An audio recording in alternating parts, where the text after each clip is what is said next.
Ribuan tahun jarak waktu telah memisahkan, namun jejak kasihmu di dada ini tertanam. Cerita tentang kelembutan dan pengorbananmu mengalirkan air mata membasahi pipiku. Kami yang tertatih di akhir zaman ini sangat merindukan pelukan hangatmu, kekasih Sang Ilahi. Rindu ini menghujam jauh ke dalam kalbu, rindu yang tak bertepi kepada dirimu. Wahai Rasul, pembimbing jiwa yang lara, kami rindu senyummu, kami rindu syafaatmu di sana. Duhai utusan Tuhan, dengarlah rintihan ini. Umatmu menangis, merindukanmu di setiap hembusan.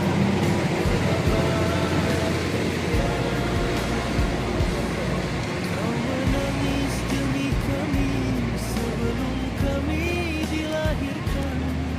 Umatku, umatku, kata yang selalu kau ucapkan. Betapa mulia hatimu, betapa agung cintamu. Sedangkan kami di sini sering melupakan ajaranmu. Rasa malu bercampur rindu yang menggebu, berharap kelak di telaga Al-Kautsar kita akan bertemu. Rindu ini menghujam jauh ke dalam kalbu, rindu yang tak bertepi kepada dirimu. Wahai Rasul, pembimbing jiwa yang lara, kami rindu senyummu, kami rindu syafaatmu di sana. Duhai utusan Tuhan, dengarlah rintihan ini. Umatmu menangis, merindukanmu di setiap hembusan keabadian.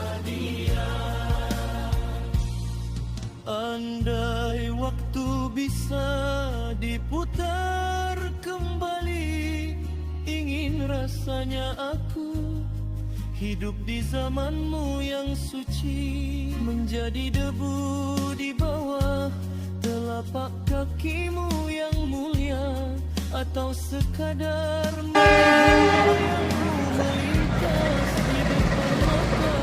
Cinta ini nyata meski kami tak pernah berjumpa. Cinta ini hidup membakar rindu di dalam dada.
dengan para hadiah.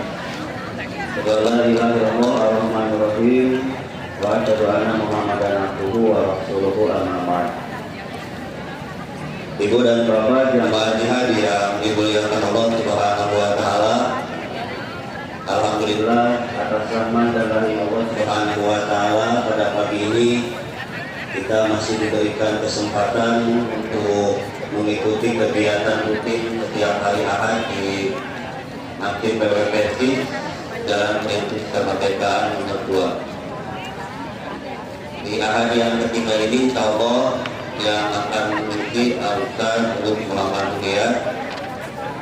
Beliau insyaallah nanti akan membawa oleh dari pelaksanaan ibadah haji karena Assalamualaikum. beliau kemarin Assalamualaikum warahmatullahi wabarakatuh. Iya Pak, nun siap. Adapun yang reguler ada beberapa yang sudah pulang ke Indonesia, ada juga yang masih sekarang di Kota Madinah, termasuk jamaah haji Kota Bandung yang sebanyak 107 sekarang masih berada di Kota Madinah. Insya Allah nanti kalau tidak ada perubahan jadwal pulang ke Indonesia tanggal 26 kalau tidak salah 26 Juni insya Allah.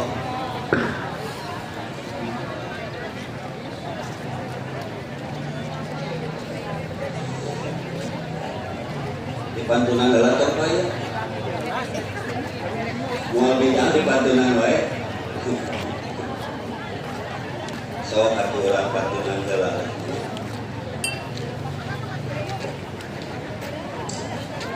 Panon poe di Jawa Wetan, kami angkat-angkatan makal sangu. Pangawasan badai dikawitan siapkeun pangumping sareng pangdangu. Cai kalapa nangis susu, caina nyandak tina buleng. Ibu bapak kupingkeun sing usu, ngupingkeunna ulah barina uleng. Neri mastaka rada leuleng, rada lumayan dipencetan. Ulah seueur teuing nguleng bilih kausap setan. Enjing-enjing mapai galeng-galengna menang macuran supados tengah ulang meni kuping adalah pengumuman ya. Ya sababaraha hiji pengumuman diantawisna seperti biasa update dari PT Karya Intak. Ya alhamdulillah kepercayaan terhadap penyelenggaraan ibadah umroh kepada PT Karya Intak alhamdulillah begitu besar. Dari sekian banyak pendaftaran pelaksanaan umroh ini sudah beberapa pendaftaran ini yang sudah ditutup ya. Tanggal 30 Juli ini sudah tutup, tanggal 4 Juli sudah full, 8 Juli sudah full, 15 Juli sudah full, 5 Agustus juga sudah full. Yang masih ada seat 15 Agustus, 12 September, 23 September. Sementara yang 19 September, 7 Oktober ini juga sudah full. Dan ada yang masih kosong tanggal 7 Oktober, tanggal 8 Oktober. Ya, alhamdulillah ini kepercayaan terhadap penyelenggaraan umroh di PT Karya Intak cukup besar. Dan untuk pembukaan pendaftaran program ibadah haji khusus resmi pemerintah silakan menghubungi PT Karya Intak di Jalan Perintis Kemerdekaan nomor 2 di lantai 2. Yang kedua, pengumuman dari Las Persis, musibah gempa melanda wilayah NTT. Dengan demikian Las Persis membuka peluang bagi jamaah haji untuk membantu saudara kita di NTT.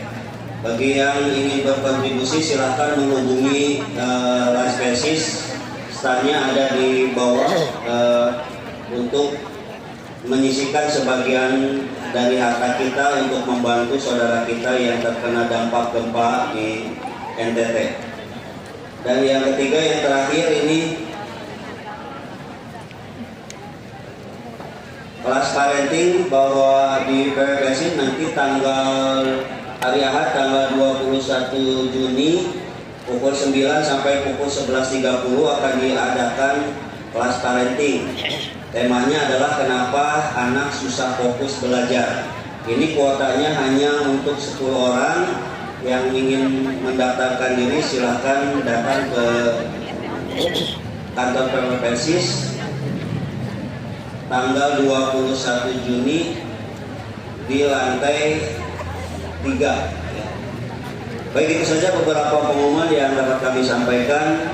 Selanjutnya kita akan menyimak apa yang akan disampaikan oleh Ustaz Ulus sebagai oleh-oleh dari pelaksanaan ibadah haji, bahwa dari pelaksanaan ibadah haji ini bukan selesai tugas dari berbagai macam ibadah, tapi ada ibadah-ibadah yang lain yang justru harus lebih digenjot begitu ya, dari setelah pelaksanaan ibadah haji, khususnya bagi yang sudah melaksanakan haji ataupun yang belum atau tidak melaksanakan ibadah haji, tetap kita memaksimalkan ibadah kepada Allah Subhanahu wa taala. Apa saja yang harus kita genjot dalam pelaksanaan ibadah setelah pasca ibadah haji ini? Insya Allah Ustaz sudah hadir di tempat ini untuk menyampaikan pembahasan pada pagi ini. Pada Ustaz kami persilahkan.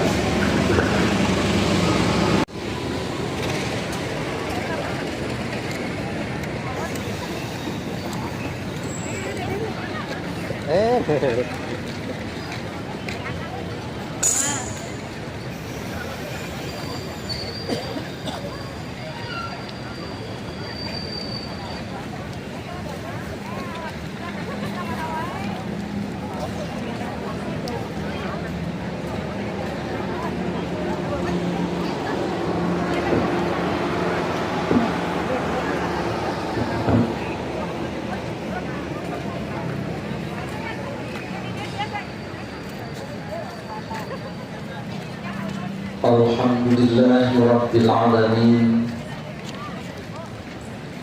wal aqibatu lil muttaqin, wala udwana illa 'alal zalimin. Wa asyhadu an la ilaha illallah wahdahu la syarika lah, wa asyhadu anna Muhammadan 'abduhu wa rasuluh. Hadan nasa ila siratin mustaqim, amma ba'du. Alhamdulillah, tidak ada kalimat yang sewajibnya kita ungkapkan pada saat ini kecuali kalimat tersebut. Sebagai wujud kalimat syukri, kita menyatakan rasa syukur kepada Allah Subhanahu wa taala. Hingga saat ini kita diberikan berbagai macam anugerah, termasuk hampir seluruh jamaah haji dari Indonesia sudah datang.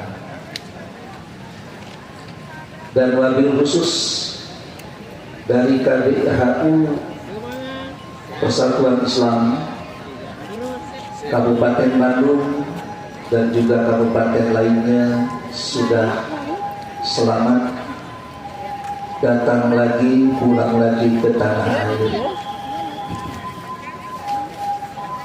Hanya masih ada yang tersisa, dan terakhir di tanggal 30 Juni itu baru selesai seluruh rangkaian ibadah haji dan jamaahnya sudah pulang. Sudah dalam keadaan selamat sampai di tanah air lagi. Sekarang bapak-bapaknya disebut Pak Haji, ibunya disebut Bu Haji. Setelah disebut itu mau apa?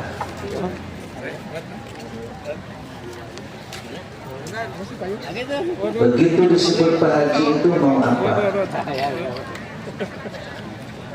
Ternyata setelah selesai haji bapak-bapak dan ibu haji itu belumlah usai. Pakaian ihram sudah ditanggalkan, tapi berihram belum selesai. Kita terkurung dengan hukum, aturan dan ketentuan. Jika saat ihram Allah menyampaikan faman faradha fihinnal hajja fala rafasa wala fusuqa wala jidala fil haji. Ketika seseorang sudah masuk ke dalam haji, maka tidak diperkenankan untuk berkata rafas, tidak diperbolehkan untuk melanggar aturan, dan tidak diperkenankan untuk berjidal, berkelahi. Enteng sekali peraturan dan hukum-hukum yang berada saat kita ihram. Tidak boleh menggunting kuku, mencukur kumis, perkara-perkara yang enteng. Dan ketika selesai ihram, maka kita kembali lagi kepada hukum semula. Sebelum ihram, berkelahi itu dibolehkan? Tidak. Tidak.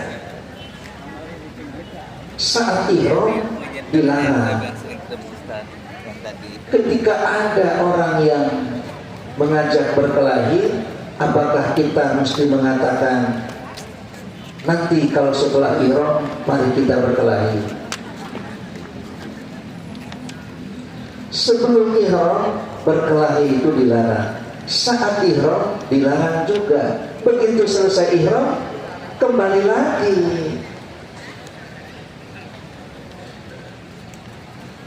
Hukum memakai kopiah ini kan mubah. Mubah di kopiah teh. Ya. Iya mah di kopiah sote. Ya supaya gaya weh. Kata orang tua, omat us tong teu di kopiah. Nah, kaset di kopiah yang gitu. Aduh, ya, hari itu matuh. Iya. Hukum nanti mubah. Begitu ihram dilarang. Ya, saat kita sedang ihram, kayaknya ngapa ya? Belum biasa di kopea, tinggal di kopea, ke ihram ujung-ujung ditempel ke mana? Tadi oh ihram begitu gede. Aduh, ya. Seperti itulah. Nah, saat ihram dilarang memakai kopea. Wayahna weh. Begitu ya. Kemudian setelah kita selesai ihram, maka kembali lagi kepada hukum asal. Lek di kopea teh itu naon. Seperti itulah. Oleh karena itu, ya pasca haji ini kembali lagi bahwa kita pun masih tetap terkurung dengan hukum, di mana di saat sebelum ihram itu dilarang, saat ini juga tetap dilarang. Walaupun nanti saat ihram kita dilarang dengan perkara-perkara yang mubah, maka untuk saat sekarang yang mubah itu kembali lagi. Setelah selesai kita menunaikan ibadah haji, maka panggilan-panggilan ibadah yang lain menanti. Ibadah haji, walaupun ibadah haji itu rukun Islam yang terakhir, bukan berarti itu adalah ibadah pamungkas.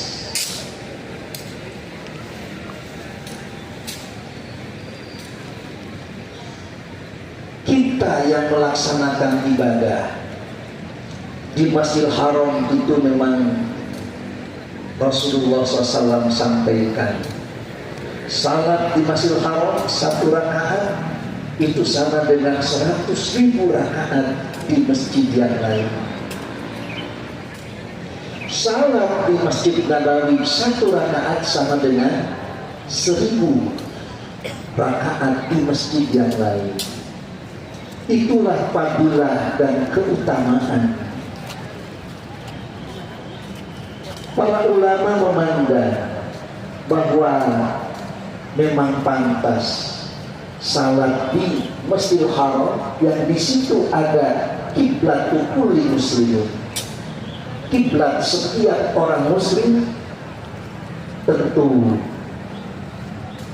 tempat itu membawa fadilah dan keutamaan, sehingga 100.000 rakaat kalau kita melaksanakan salat di tempat itu. Di rumah dengan di masjid saja ada keutamaan. Ini masjid yang jutaan manusia berkumpul di situ dan merupakan kiblat setiap orang muslim, masa tidak memiliki keutamaan? Memang cocok.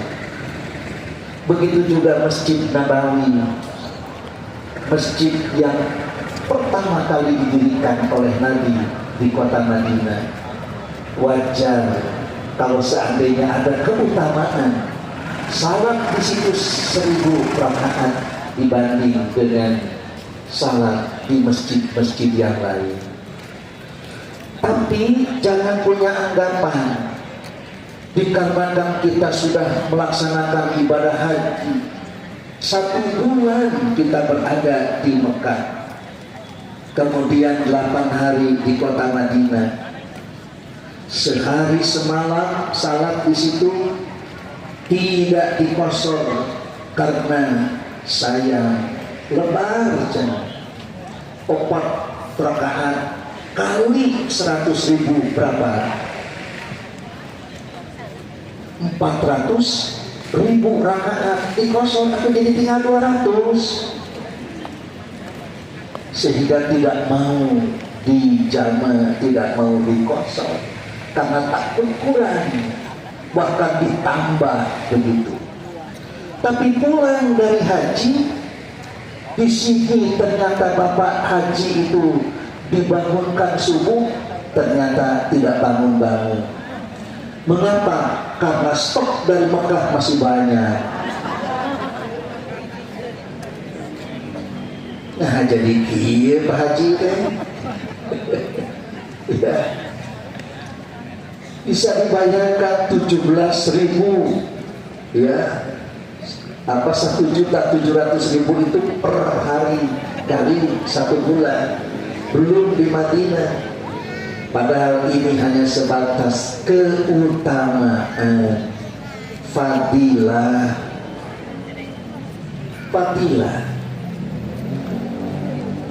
Gembira itu sederhana.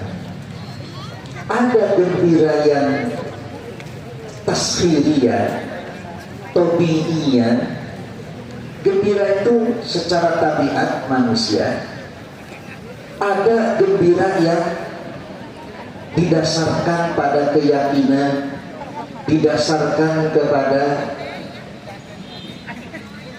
ilmu, dan itulah yang disebut dengan bahagia secara ikhtiariyah. Kalau ada orang sedang membutuhkan cuan, tiba-tiba ada bonus, dikasih 20 juta, boro-boro 20 juta, 1 juta wae gembira, maka kegembiraan itu adalah kegembiraan tabiiyah. Wajar kalau manusia itu gembira. Kenapa? Karena memang orang lagi butuh uang, tiba-tiba datang Orang lagi lapar, tiba-tiba datang makanan. Siapa yang tidak gembira? Ayam-ayam itu pada cari makanan, tiba-tiba ada majikan membawa makanan. Hayang wae, wah, ternyata pada datang. Ketika manusia sedang lapar, tiba-tiba ada yang bawa makanan. Datang, nyale siga hayang. Hayang gembira, manusia gembira. Tapi begitu adzan dikumandangkan, waktu salat zuhur, kira-kira kita gembira tidak? Tak etana gembirana kudu diikhtiarkeun, dilatih, dididik. Ketika adzan berkumandang, alhamdulillah, dari waktu subuh sampai waktu zuhur ternyata tidak pernah melakukan dosa besar, bahkan menghindar dari dosa besar, menjauh dari dosa-dosa besar. Maka kata Nabi, as-shalawatul khamsu wal jum'atu ilal jum'ati wa ramadhanu ila ramadhana mukaffiratun lima bainahunna idza ijtunibatil kabair.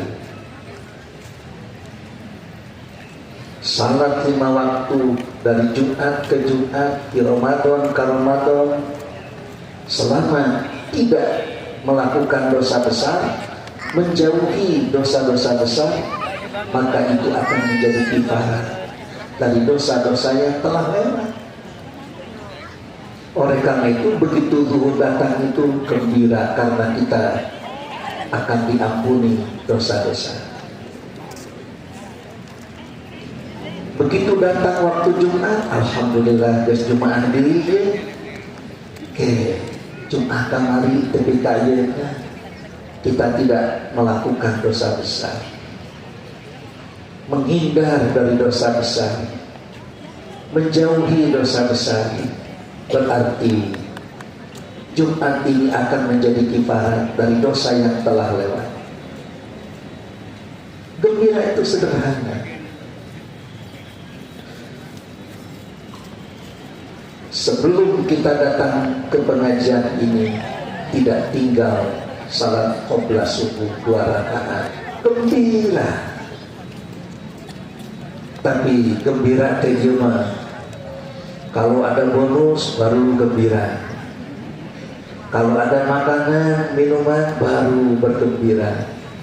Eta mah udah hayang ge, aya dihayang oge begitu mah. Tapi gembira yang ini yang mesti dididik, dilatih. Ya, begitu incu ningali incu menuju ruku menuju sujud, aduh, abahna gembira. Itu perlu dilatih dan dididik. Maka dengan demikian kita ada batu. Nah, soksien disebut kontak. Mati selalu orang itu yang tidak batuk itu hanya unta, buru-buru bae batu.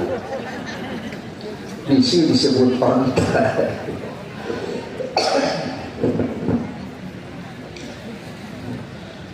Dalam ayat Quran Allah berfirman, فَإِذَا قَضَيْتُمْ مَنَاسِكَكُمْ فَاذْكُرُوا كَذِكْرِكُمْ آبَاءَكُمْ أَوْ أَشَدَّ ذِكْرًا.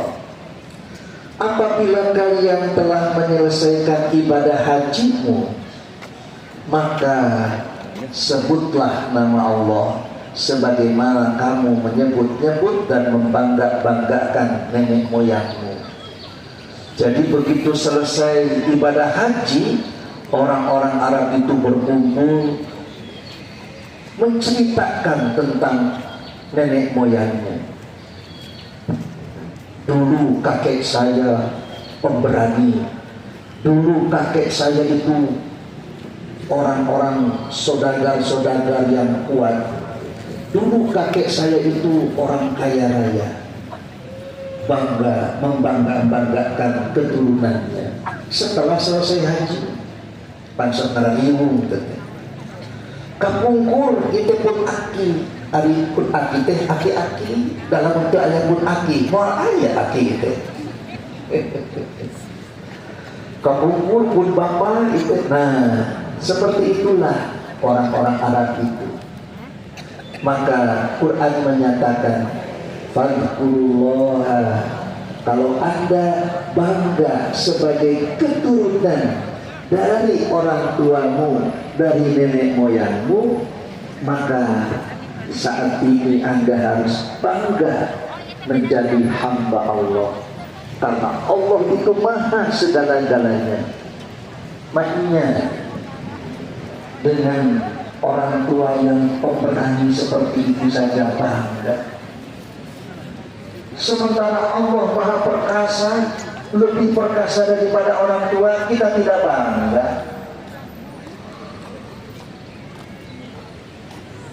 Seperti itulah.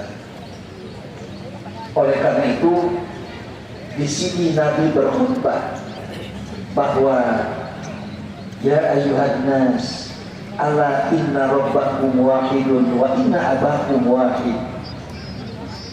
Ingatlah bahwa sesungguhnya Tuhan kalian itu tunggal dan nenek moyang kalian juga tunggal. Semua itu adalah anak cucu Adam. Ya, geus tong sokna bangga-banggakeun sarerea ge eta teh Bani Adam. Ya. Seringkali kita diponis oleh dokter bahwa waduh Bapak, Ibu Rama kagungan diabetes, aki, kemudian uyun, begitu. Seringkali kita membaca tentang penyakit itu, wah ini sudah penyakit turunan pisah hati itu. Jadi ada, ya. Kadang-kadang demikian. Oleh karena itu, tidak ada keutamaan ala lafaz al-arabiyyin. Tidak ada perbedaan antara orang Arab ala ajamiyyin dan juga orang asing. Walali ajamiyyin ala arabiyyin, juga tidak ada yang mesti dibanggakan orang asing dan orang Arab. Dan tidak ada yang mesti dibanggakan walali ahmaro ala aswada, yang berkulit merah dengan yang berkulit hitam. Wala aswada ala ahmaro, tidak ada juga yang mesti dibanggakan yang warna hitam dan warna kulit merah. Illa bitaqwa, kecuali dengan ketakwaan. Abalagtu, apakah aku telah sampaikan? Qalu, mereka mengatakan, balagha Rasulullah SAW. Rasulullah SAW telah menyampaikan bahwa semua manusia itu sama. Gambaran orang berkumpul di Arafah, tidak ada yang berwarna kulit putih, tidak ada yang berwarna kulit merah, kulit hitam, semuanya itu sama. Yang membedakan adalah ketakwaan. Islam mengajarkan kepada kita untuk berkumpul, dan berkumpulnya itu bertahap. Ada kumpulan harian, ada pekanan, ada tahunan, ada seumur hidup sekali. Harian itu ya dengan tetangga se-RT. Pekanan mungkin agak luas, se-RW. Tahunan mungkin lebih luas lagi. Harian mah salat berjamaah, pekanan jumaahan, kemudian Idul Fitri, Idul Adha, itu lebih luas lagi. Tapi seumur hidup sekali, kita berkumpul dengan seluruh kaum muslimin yang ada di pelosok-pelosok, di ujung-ujung bumi. Kita bertemu bukan hanya dengan orang sebangsa, setanah air, tapi dengan berbagai suku bangsa, dengan berbagai bahasa. Berkumpul saumur hidup sekali wae. Dan Nabi pun melaksanakan ibadah haji itu, Nabi yang pertama dan yang terakhir. Dan Nabi mengatakan, andai kata umurku tahun depan itu ada, aku akan menunaikan ibadah haji dengan cara tamattu. Seperti itulah Nabi SAW. Cuma belum sampai kepada bulan Dzulqa'dah, baru Rabiul Awal, Nabi itu wafat. Nabi dijemput malakal maut. Hari ini andai kata kita punya uang, lalu kita tabungkan untuk kuota haji, 26 tahun yang akan datang baru bisa berangkat. 50 tahun akhirnya datang, berarti 70 genep tahun baru bisa berangkat. Daftar jajan ini tren kok. Tapi pemerintah hingga saat sekarang tidak bisa menetapkan istitoah dengan melihat umur. Karena ternyata yang umurnya 104 itu ternyata sehat. Tapi yang usia 60 tahun justru malah cuci darah. Inilah tidak bisa ditetapkan istitoah berdasarkan umur.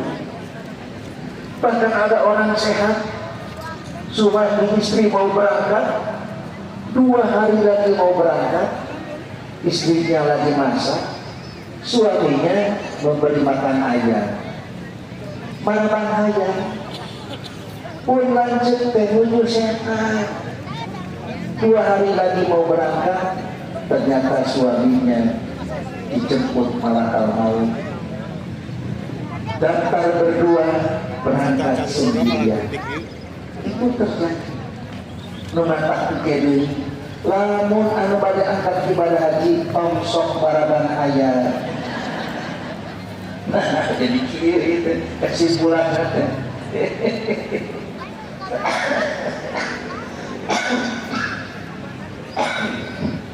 Nah, daya pakalina baraban hayang untuk ibadah haji.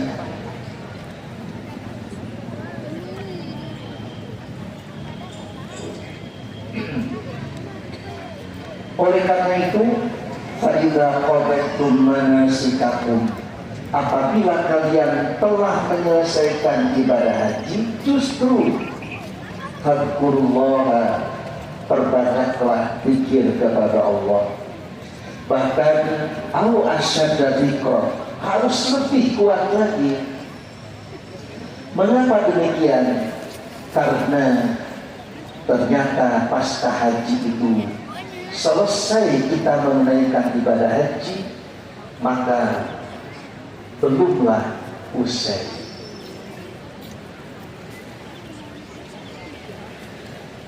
Kita bertalbiyah bukan hanya di sana, tapi labbaika Allahumma labbaik itu harus juga dilakukan di tempat di mana kita tinggal. Begitu kita mau melaksanakan umrah, kita masuk ke miqat makani di daerah Qadrul Manazil, kemudian kita menyatakan labbaika umratan, aku penuhi seluruh panggilanmu ya Allah, yaitu berupa ibadah umrah. Dari situ kita menyatakan labbaik Allahumma labbaik, labbaik la syarika lak labbaik, terus diulang-ulang. Aku penuhi segala panggilanmu, aku penuhi seruan. maka talbiyah itu tidak cukup hanya di sana, melainkan di sini pun kita mesti talbiyah agar terpelihara, terjaga kemakruran haji. Sehingga begitu pulang ke tanah air, kita harus menyatakan labbaika Allahumma labbaik, aku penuhi segala panggilanmu, aku siap memenuhi segala seruanmu. Begitu dipanggil oleh muadzin, Pak Haji wajib datang.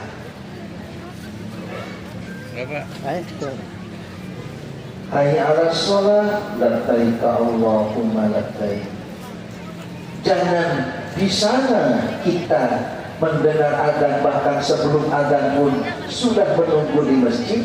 Di sini justru malah sebaliknya. Di sana labbaika Allahumma labbaik, tapi di sini la labbaik wala sa'dai. Maka haji ini tidak akan mabrur. Dipanggil oleh muadzin mesti datang, diseru untuk talab ilmu harus mau. Begitu diseru untuk talab ilmu, labbaika Allahumma labbaik, aku penuhi segala panggilanmu, aku siap untuk datang memenuhi seruanmu. Dipanggil, diseru untuk berakhlakul karimah, harus siap. Dipanggil untuk berzakat, berinfak, bersedekah, harus mau. Dan juga dipanggil untuk berakhlakul karimah, harus menjadi teladan terhadap mereka yang belum pergi haji.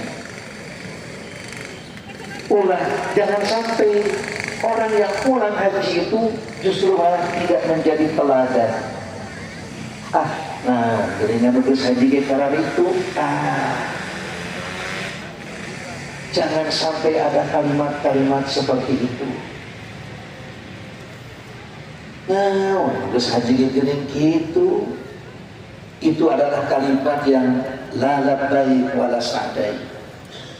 Mentang-mentang sudah haji, disuruh untuk tolak ilmu tidak mau, diminta untuk mengeluarkan zakat, infak dan sedekah, tidak bisa, tidak siap, tidak mau berakhlakul karimah, tidak siap untuk menolong orang-orang yang susah, maka sudah barang tentu kemabruran hajinya dipertanyakan. Oleh karena itu, walaupun ibadah haji sudah selesai, maka melaksanakan kewajiban-kewajiban yang lain itu belumlah usai. Faminan nasi may yaqulu rabbana atina fid dunya wa ma lahu fil akhirati min khalaq. Ternyata orang pergi haji itu, tidak sedikit orang berdoa itu untuk kebaikan kehidupan dunia saja, tidak berorientasi untuk kebaikan nanti di akhirat. Apakah ada orang yang seperti itu? Tentu saja Quran menyampaikan, karena memang ada yang demikian. Berada di makom-makom ijabah, di saat-saat ijabah, mereka yang diinginkan itu hanya kepentingan-kepentingan duniawi. Ketika tawaf, karena dia mempunyai sertifikat tanah yang tidak laku-laku, ikut ditawafkan. Setelah ditawafkan ternyata anggaran terbayu. Nah, dari jarian atuh.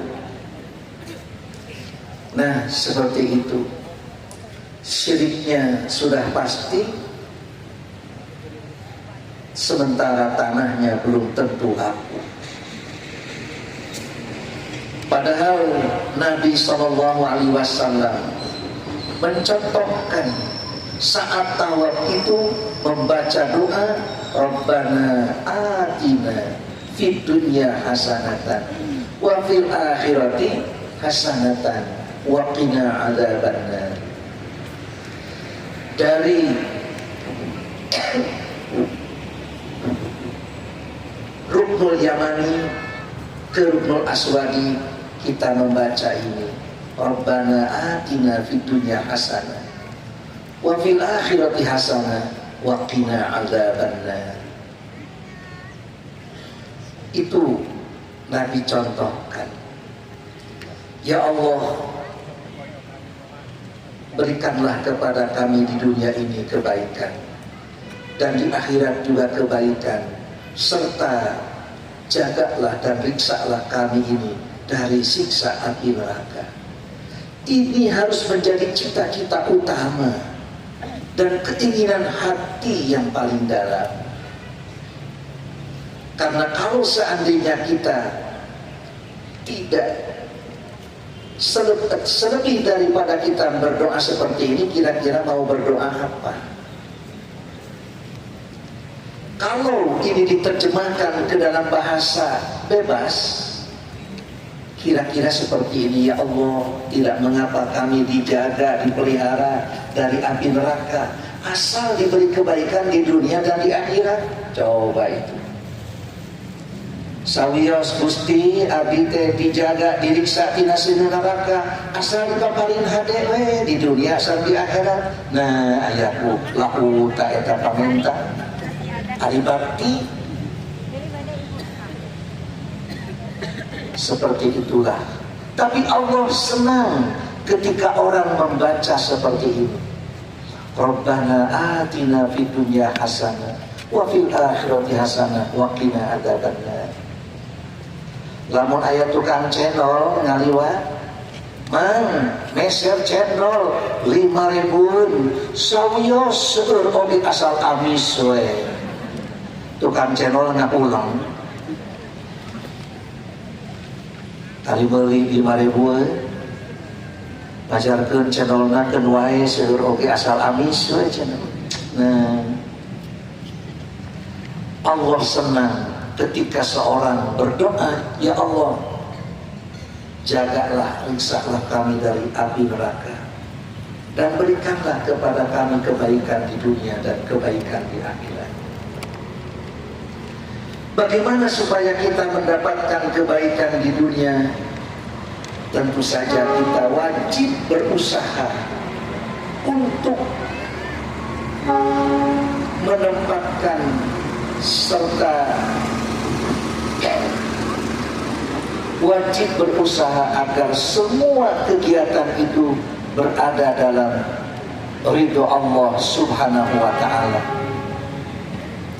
Sebagaimana kita berupaya, berusaha, bergerak melaksanakan tawaf itu di lingkarannya. Tidak sah kita tawaf kalau bukan di lingkaran tawaf. Walaupun di luar masjid itu jauh, bahkan lebih jauh daripada kita tawaf di dekat Ka'bah, tapi tentu saja tidak sah.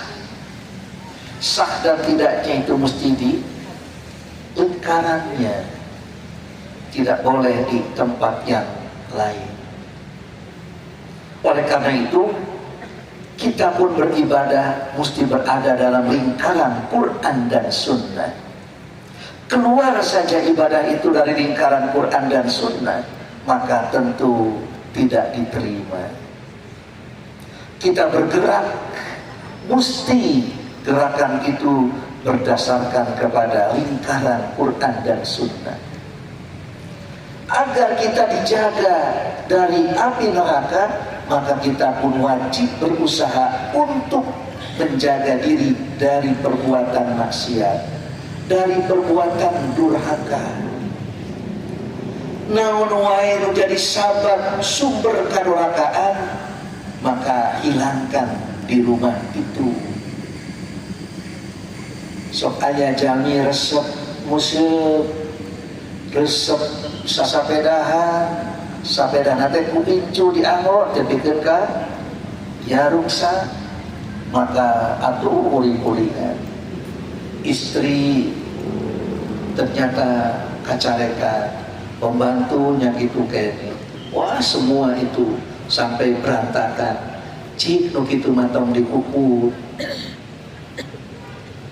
Setiap sumber-sumber kedurhakaan kita nyahkan karena kita bercita-cita waqina adzabannar. Ieu mah sumber kedurhakaan itu malah dipelihara, dijaga. Katanya kita robbana atina fid dunya hasanatan wa fil akhirati hasanatan wa qina adzabannar. Tapi sumber-sumber kedurhakaan dan kemaksiatan justru malah dihadirkan di rumah. Seorang pemelihara burung hanya karena dia berangkat selama seminggu tidak ada yang memberi makan, pulang itu waduh marahnya luar biasa. Bahkan ketika sebelum pergi haji, burung itu sudah ada yang nawar 300 juta. Begitu selesai haji telepon kepada ibunya, bukannya malah menanyakan mah kumaha damang, mah kumaha manuk, nah ari sia cenah kitu. Hari hidung teh ditanyakeun, nanyakeun manuk. Nah itulah sumber-sumber kedurhakaan itu jangan dipelihara. Justru malah jauhkan saja yang sekira-kiranya. Biasa ngusep, ya usep ternyata potong. Usaha ku incu, wah ini nah eta mah. Diajak nyarita saminggu.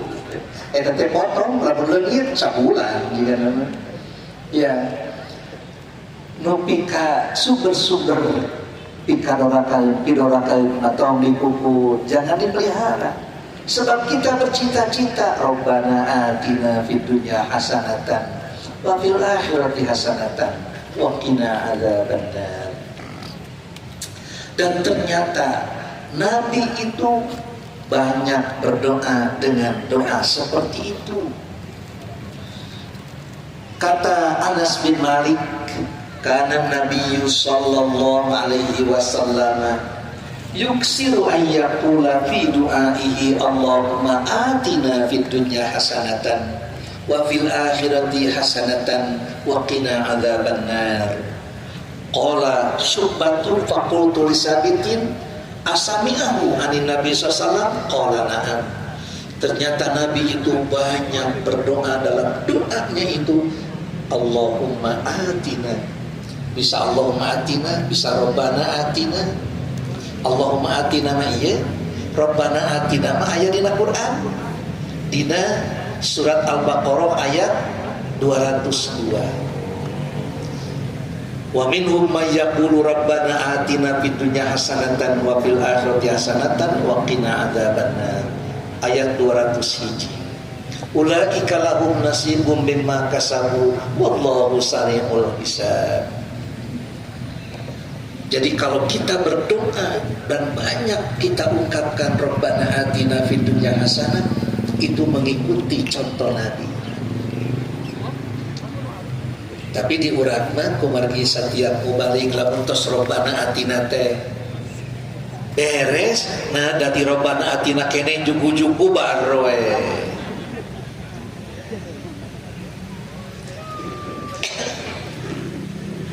Seperti itulah.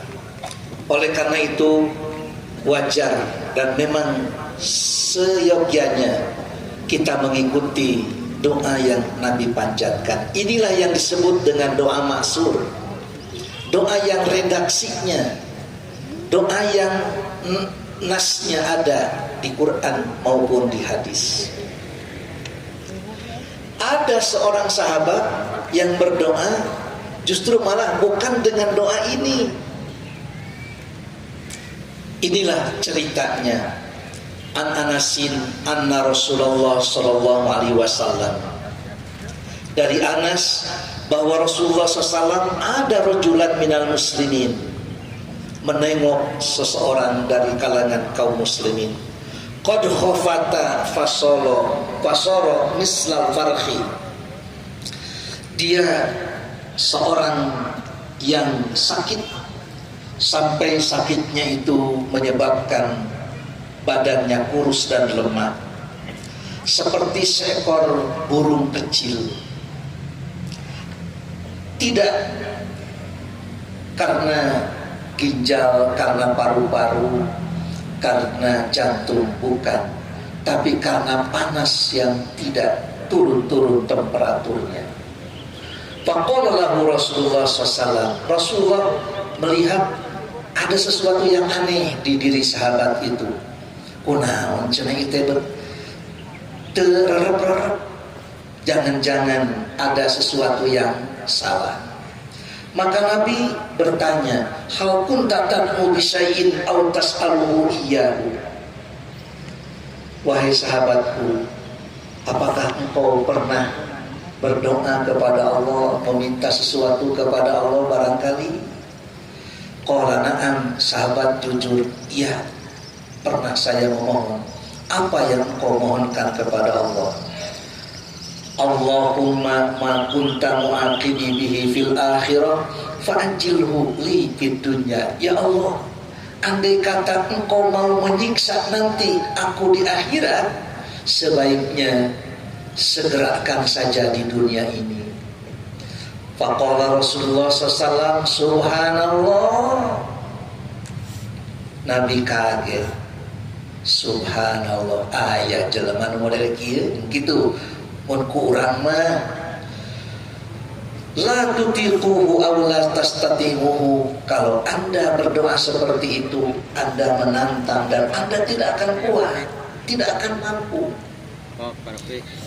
Afala qulta, kenapa engkau tidak berdoa saja? Allahumma atina fid dunya hasanatan wa fil akhirati hasanatan wa qina adzabannar.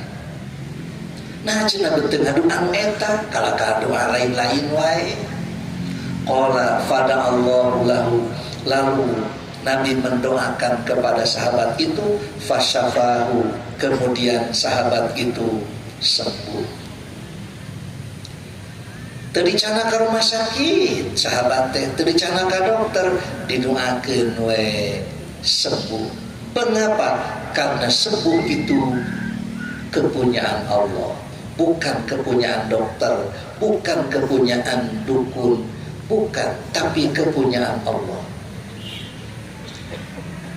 Sehingga ketika seorang sakit, maka jarang sekali melibatkan Allah. Penyakit ini, penyakit itu, padahal yang menyembuhkan adalah Allah. Seorang dokter pun kadang memohon kepada jamaah. Ada seorang dokter mengatakan kepada jamaah di masjid, mohon doanya. Ini putranya Ustadz Uus lagi berada di rumah sakit, saya yang merawatnya, mohon doanya segera disembuhkan karena DBD. Waktu itu begitu. Nah, cina dokter bagaimana dimakan, kapan sembuh itu adalah kepunyaan Allah, hak Allah. Abdi mah hanya mengobati saja. Itulah dokter yang mempunyai ketauhidan. Berdoa kepada Allah, kemudian ya berikhtiar untuk mengobati. Ali bin Abi Thalib itu ternyata sakit mata, merah sekali dan bengkak-bengkak. Nabi menyuruh kepada sahabat untuk agar Ali itu datang hadir. Bejakeun Ali kadieu ceuk kaula. Ternyata begitu datang, matanya merah, bengkak. Oleh Nabi didoakan, dan setelah itu ku Nabi dibura, disembur, wah, sembuh. Ternyata diturunkan kudu-kudu orang, dibura, wah, anger tecager tiniman cager kalaka bauji kau. Disangka bahwa ngapura menyembur itu adalah metode pengobatan, padahal sebelumnya Nabi itu berdoa. Doa Nabi tiapan mujarab, mustajab, ahli ibadah, pesuruh Allah, ariye, ahli maksiat, tukang cabul, ngapura atau bogoh baru. Itulah, maka dengan demikian berdoa kepada Allah di samping kita berusaha, itu adalah cara kita berikhtiar. Maka dengan demikian kunci kemabruran itu ada pada ketaatan.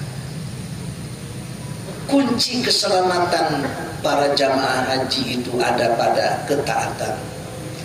Ingatlah, kita melontar jumroh 7 batu, tawaf di Baitullah 7 keliling, sa'i di Bukit Sofa dan Marwah 7 balikan. Ternyata kunci surga dan neraka pun ada pada 7 titik. Kata para ulama, ada pada 7 titik. Jika 7 titik ini difokuskan untuk mendapatkan keridhaan Allah, selamatlah, mabrurlah. Jika 7 titik ini dipakai untuk selain daripada mencapai keridhaan Allah, maka jangan harap bisa selamat, jangan harap bisa mabrur. 7 titik itu apa saja? Penglihatan, pendengaran, pikiran, mulut, perut, farji, kaki, tangan.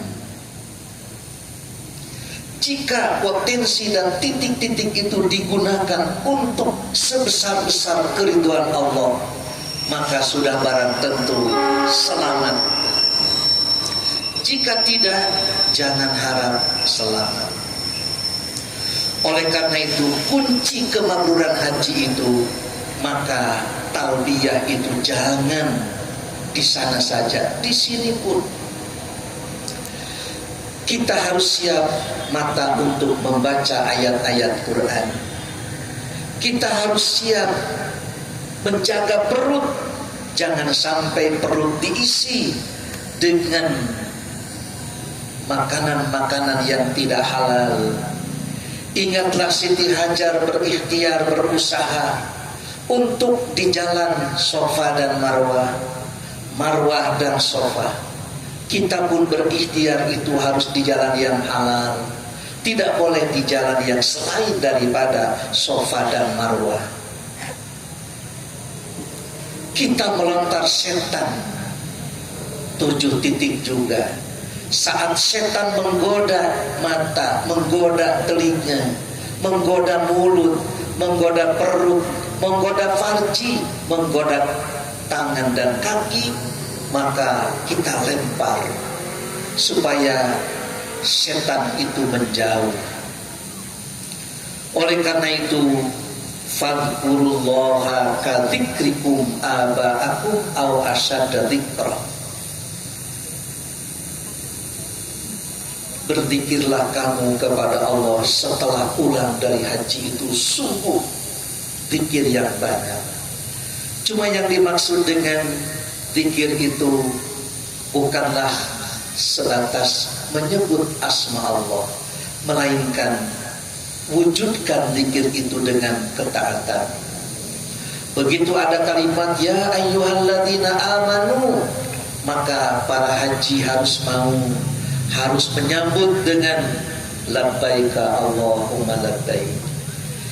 Ista'inu bis sabri was shalah wa innaha lakabat innallaha ma'as sabirin. Diminta untuk sabar harus siap. Diperintah untuk berzakat harus mau. Tidak boleh ada kalimat la labbaik wala sa'dai.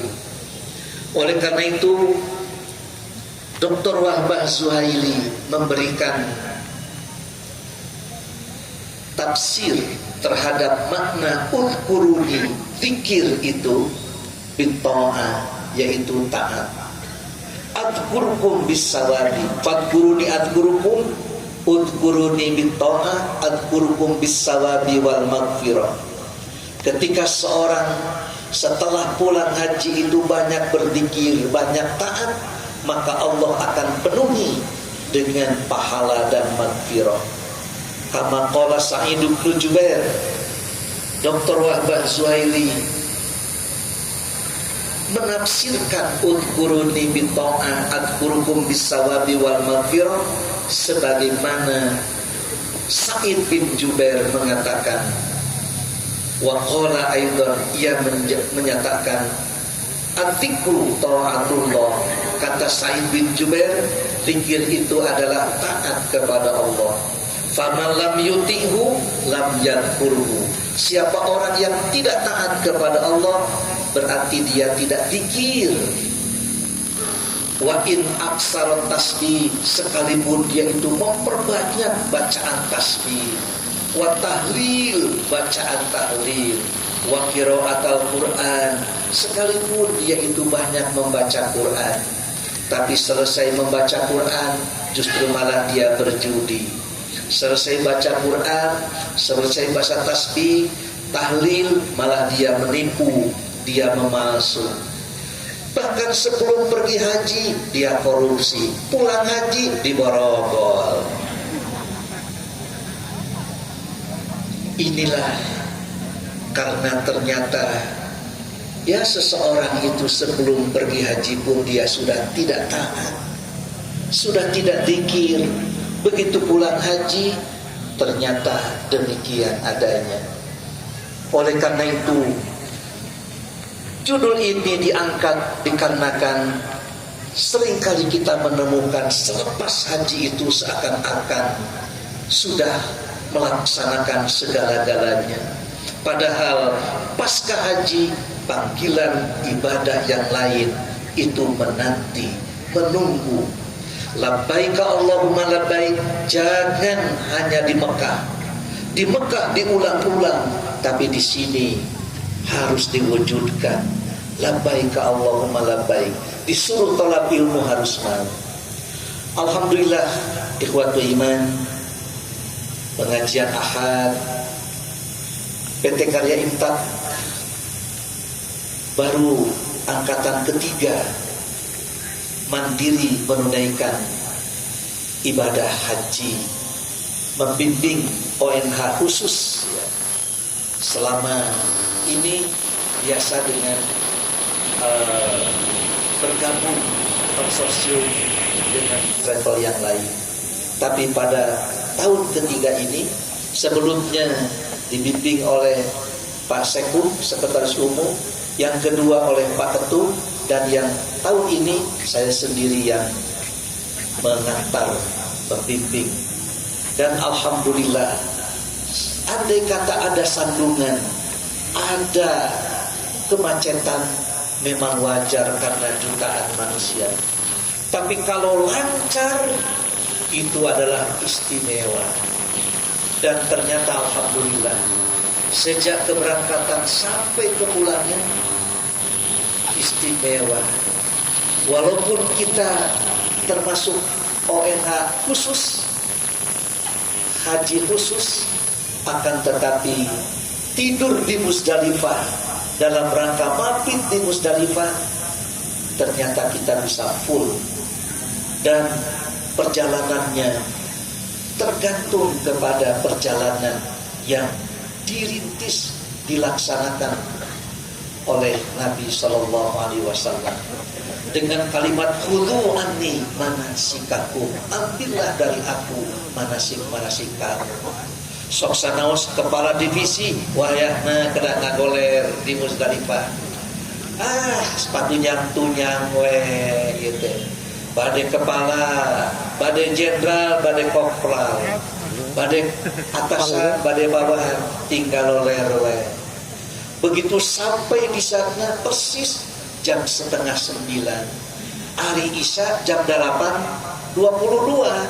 Berarti pas kita melaksanakan salat di jamaah takhir di Musdalifah.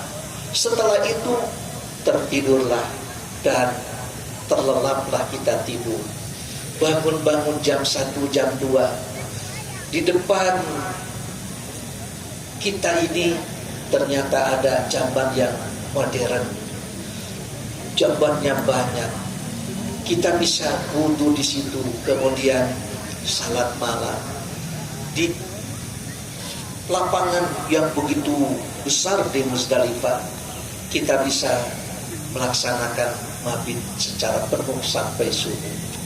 Salat malam dengan sepoi-sepoi angin di Musdalifah itu adalah bagian dari perjuangan jamaah haji. Belum lagi di Mina ngantri mau masuk jamban, mau ke Peturasan itu begitu berat sekali. Ngantrinya ada puluhan orang. Upami hoyong teu ngantri ayeuna gerakan itu moal ngantri kosong molompong. Ya, saha nu bade ka jamban ayeuna tuh ka ditu ka Mina. Dan perjuangan demi perjuangan yang kita perjuangkan di sana jangan dilupakan begitu saja. Ingatlah perjuangan begitu berat. Menanam kecintaan itu berat, tapi mempertahankan, merawat kecintaan itu pun jauh lebih berat.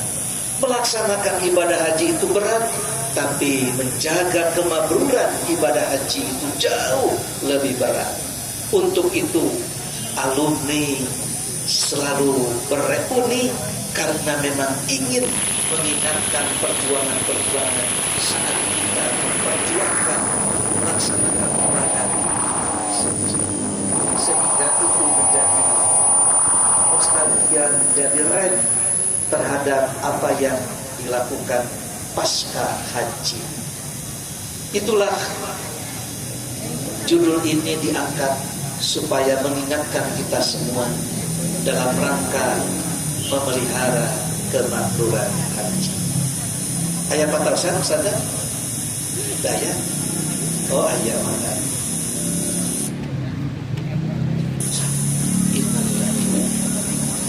Demikianlah ibadah iman yang bisa saya sampaikan. Anda tidak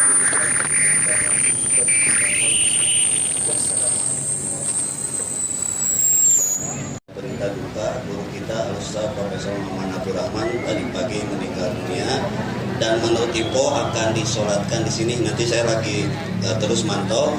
Kalau memang nanti sekarang lagi dimandikan di Rumah Sakit Muhammadiyah, katanya mau langsung ke sini. Bagi yang ingin menyolatkan silahkan menunggu atau bisa nanti ke rumahnya di Jalan Pelindung Hewan. Saya lagi cari dulu informasi apakah langsung ke sini atau ke rumahnya dulu. Terima kasih atas segala perhatiannya. Assalamualaikum warahmatullahi wabarakatuh. Ribuan tahun jarak waktu telah memisahkan, namun jejak kasihmu di dada ini tertanam. Cerita tentang kelembutan dan pengorbananmu mengalirkan air mata membasahi pipiku. Kami yang tertatih di akhir zaman ini sangat merindukan pelukan hangatmu, kekasih Sang Ilahi. Rindu ini menghujam jauh ke dalam kalbu, rindu yang tak bertepi kepada dirimu. Wahai Rasul, pembimbing jiwa yang lara, kami rindu senyummu, kami rindu syafaatmu di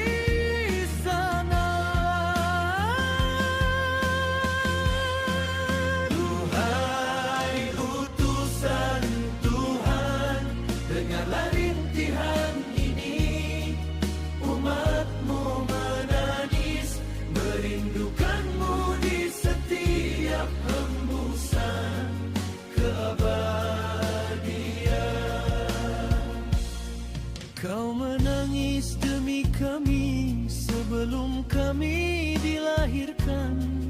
Umatku, umatku, kata yang selalu kau ucapkan. Betapa mulia hatimu, betapa agung cintamu. Sedangkan kami di sini sering melupakan ajaranmu. Rasa malu bercampur rindu yang menggebu. Berharap kelak di telaga Al-Kautsar kita akan bertemu. Rindu ini menghujam jauh ke dalam kalbu. Rindu yang tak bertepi kepada dirimu. Wahai Rasul, pembimbing jiwa yang lara, kami rindu senyummu, kami rindu syafaatmu di sana. Duhai utusan Tuhan, dengarlah rintihan ini. Umatmu menangis, merindukanmu di setiap hembusan keabadian. Andai waktu bisa diputar kembali, ingin rasanya aku hidup di zamanmu yang suci. Menjadi debu di bawah telapak kakimu yang mulia, atau sekadar melihat bayangmu melintas di depan mata. Cinta ini nyata meski kami tak pernah berjumpa. Cinta ini hidup membakar rindu di dalam dada.